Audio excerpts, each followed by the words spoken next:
భిన్న గ్రంథములను గనుచున్నను అవి చెప్పు తత్వమొక్కటి అయినట్లు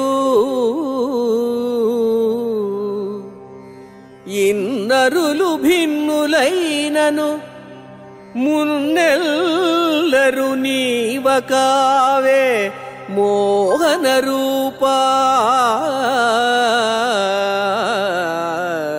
మోహన రూపా.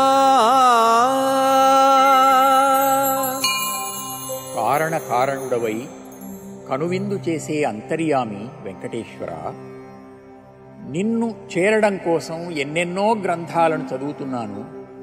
గ్రంథాలు వాటి పేర్లు వేరువేరుగా ఉన్నా అవి తెలియజేసే సారాంశం మాత్రం ఒక్కటే, బ్రహ్మమొక్కటే, పరబ్రహ్మమొక్కటే అని.